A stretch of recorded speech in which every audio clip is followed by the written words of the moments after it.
আসন্ন বিধানসভা নির্বাচন 2026কে সামনে রেখে আজ 9 এপ্রিল গোপালপুর বিধানসভা কেন্দ্রের বাগুইআটি এলাকা তৃণমূল কংগ্রেসের উদ্যোগে এক বিশাল জনসভার আয়োজন করা হয়। এই জনসভার প্রধান আকর্ষণ হিসেবে উপস্থিত ছিলেন পশ্চিমবঙ্গের মাননীয় মুখ্যমন্ত্রী মমতা ব্যানার্জি। সভায় আরও উপস্থিত ছিলেন রাজারহাট গোপালপুর বিধানসভা কেন্দ্রের প্রার্থী অদিতি মুন্সি, বিধাননগর কেন্দ্রের প্রার্থী সুজিত বোস এবং বিধায়ক তাপস চ্যাটার্জি। তাদের উপস্থিতিতে জনসভা পরিণত হয় এক জনসমুদ্রে।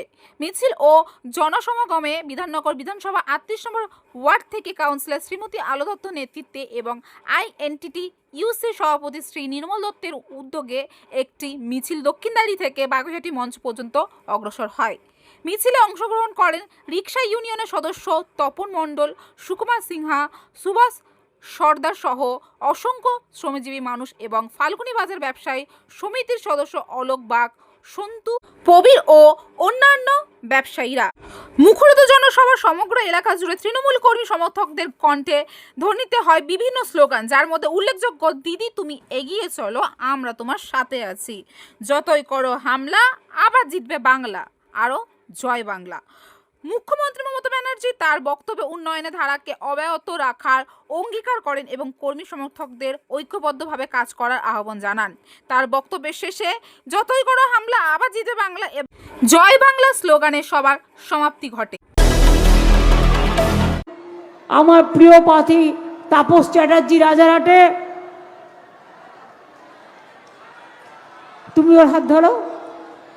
এবার সুজিত বোস সল্টলেকের, তুমি তাপসের হাত ধরো, নিয়ে চলো জোড়া ফুলে ভোট দিন, সকাল সকাল ভোট দিন, তৃণমূলে ভোট দিন, নিজের ভোট নিজে দিন।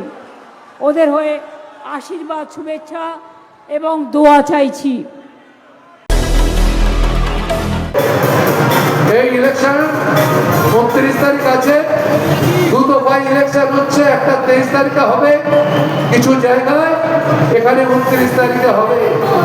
তাই বলি সবাই জোট বাঁধুক, তৈরি থাকুক।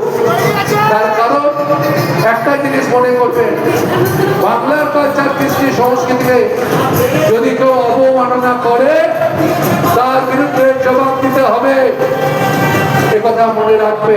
বাগুইআটি থেকে ক্যামেরা অশোক পাইকের সাথে আমি রিঙ্কি, নিউজ কলকাতা 24।